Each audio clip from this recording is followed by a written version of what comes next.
Hi hello welcome back to my YouTube channel. ಗೌಡ್ರ ಮನೆ ಚಾನಲ್ಗೆ ಸ್ವಾಗತ. ನೋಡಿ, ಇವತ್ತು ನಮ್ಮಮ್ಮ ನಾವು ಚಿಕ್ಕವರಾಗಿದ್ದಾಗ ಮಾಡ್ತಾಯಿದ್ರು ತರಕಾರಿ ಹಾಕಿ. ಬಟಾಣಿಗೆ ಏನೂ ಆಗ್ತಂತೆ, ಬರೀ ತರಕಾರಿ ಹಾಕಿ ತರಕಾರಿ ಬಾತ್ ಮಾಡ್ತಾಯಿದ್ರು. ಅದನ್ನು ಇವತ್ತು ಮಾಡಿ ತೋರಿಸೋಣ ಅಂತ ಬಂದಿದ್ದೀನಿ. ತುಂಬ ಚೆನ್ನಾಗಿ ಮಾಡ್ತಿದ್ರು ನಮ್ಮಮ್ಮ. ಅವ್ರ ಥರನೇ ಹಾಕಿ ಮಾಡೋಣ ಅಂತ ಮಾಡ್ತಾಯಿದ್ದೀನಿ ಇವತ್ತು. ಅದು ಒಂದು ಮಸಾಲೆ ರುಬ್ಕೊಂಡಿದ್ದೀನಿ. ಅದು ಮಸಾಲೆ ಏನು ಹಾಕಿದ್ದೀನಿ ಅಂತ ಅದು ತೋರಿಸ್ತೀನಿ, ಆಮೇಲೆ ಹಾಕ್ತೀನಿ, ಒಗ್ಗರಣೆಗೆ ಹಾಕೋಕೆ ತೋರಿಸ್ತೀನಿ. ಇವಾಗ ಆಯಿಲ್ ಕಾದಿದೆ, ಆನಿಯನ್ ಹಾಕೋಣ.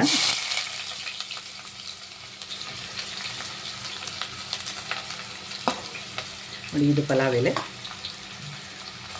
ಇದು ಸ್ವಲ್ಪ ಫ್ರೈ ಮಾಡ್ಕೊಂಬೋದು. ಆನಿಯನ್ ಫ್ರೈ ಆಗಿದೆ ನೋಡಿ.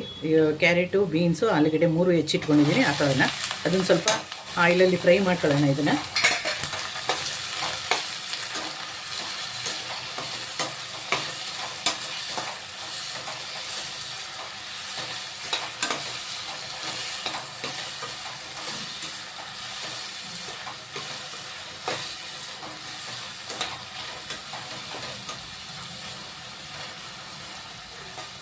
ನಾನೇನು ಮಾಡ್ತೀನಿ, ಇದ್ರ ಜೊತೆಗೇ ಸ್ವಲ್ಪ ಟೊಮಟೊನು ಹಾಕೋತೀನಿ ನಾನು ಇದನ್ನು.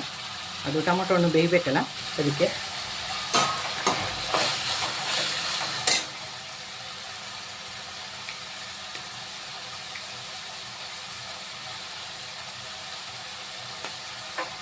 ಉಪ್ಪು ಹಾಕ್ತಾಯಿದ್ದೀನಿ ಸ್ವಲ್ಪ.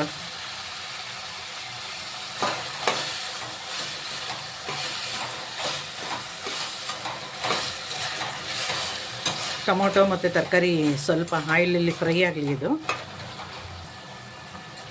ನೋಡಿ, ಟೊಮೊಟೊನ ತರಕಾರಿ ಬೆಂದಿದೆ ನೋಡಿ. ಇದು ಒಂದು ಮಸಾಲೆ ಅಂತ ಹೇಳಿದ್ನಲ್ಲ, ಇದಕ್ಕೆ ಚಕ್ಕೆ, ಲವಂಗ, ಒಂದು 4 ಏಲಕ್ಕಿ, ಶುಂಠಿ, ಬೆಳ್ಳುಳ್ಳಿ, ಹಸಿಮೆಣಸಿನ್ಕಾಯಿ, ಈರುಳ್ಳಿ, ಕೊತ್ತಂಬರಿ ಸೊಪ್ಪು ಇದಿಷ್ಟು ಹಾಕಿ ರುಬ್ಕೊಂಡಿದ್ದೀನಿ. ಈಗ ಇದನ್ನು ಹಾಕೊಳ್ಳೋಣ.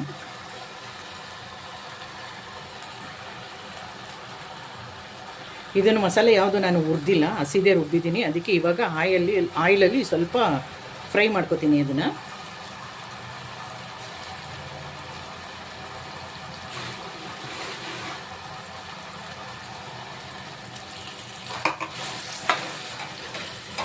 ಯಾರದೇ ಮನೆಯಲ್ಲಾಗಲಿ ಅಮ್ಮ ಮಾಡಿರೋ ಅಡುಗೆ ಅಂದರೆ ಕೇಳ್ಬೇಕಾ, ಸ್ವರ್ಗಕ್ಕೆ 3 ಗೇಣು ಏನಂತೀರ?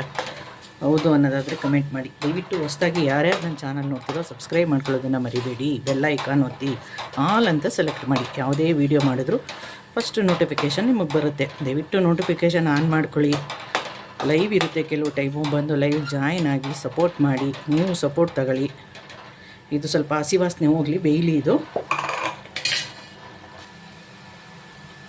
ಮಸಾಲೆ ಫ್ರೈ ಮಾಡಾಗಿದೆ ನೋಡಿ. ಇದು ತೊಳೆದು ನೆನೆಸಿ ಸೋಸಿ ಇಟ್ಕೊಂಡಿರೋ ಅಕ್ಕಿ. ಇದೊಂದು ಸ್ವಲ್ಪ ಫ್ರೈ ಮಾಡ್ಕೊಬಿಡೋಣ ಅದ್ರ ಜೊತೆಯಲ್ಲಿ.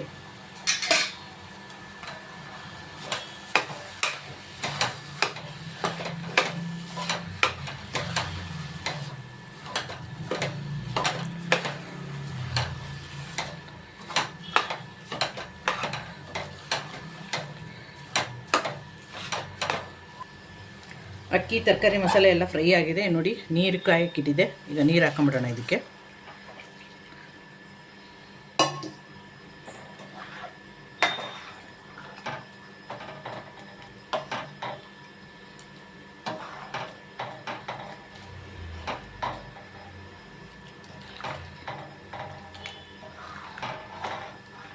ಎಷ್ಟು ಕಲರ್ಫುಲ್ಲಾಗಿ ಕಾಣ್ತಿದೆ ನೋಡಿ. ಟೇಸ್ಟು ಅಷ್ಟೇ ಚೆನ್ನಾಗಿರುತ್ತೆ. ಮತ್ತು ಒಂದು ಸಾರಿ ಟ್ರೈ ಮಾಡಿ.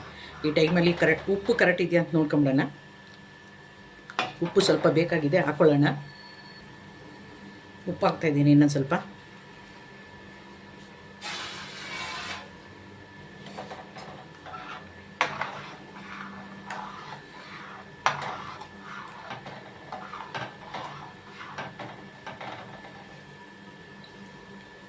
ಕರೆಕ್ಟಾಗಿದೆ. ಈಗ ಲಿಡ್ ಹಾಕೊಂಬಿಡೋಣ ಕುಕ್ಕರ್ದು. ಕುಕ್ಕರ್ ಲಿಡ್ ಹಾಕೋಕ್ಕೆ ಮುಂಚೆ ಒಂದು ಸಾರಿ ಕುಕ್ಕರ್ನ ಮೇಲ್ಗಡೆ ಹಿಂಗೆ ಒರೆಸ್ಕೊಂಬಿಡಿ. ಯಾಕಂದರೆ ಒಗ್ಗರಣೆ ಮಾಡಿರ್ತೀವಲ್ವ, ಮಸಾಲೆ, ಆಯಿಲು ಎಲ್ಲ ಆರಿರುತ್ತೆ. ಅದು ಕುಕ್ಕರ್ ಮುಚ್ಚಳ ಮುಚ್ಚಿದಾಗ ಸರಿಯಾಗಿ ಕೂರಲ್ಲ. ಅದಕ್ಕೆ ನಾನು ಯಾವಾಗಲೂ ಮುಚ್ಚಬೇಕಾದ್ರೆ ಈ ಥರ ಒಂದು ಸಾರಿ ಒರೆಸ್ಕೊಂಬಿಡ್ತೀನಿ.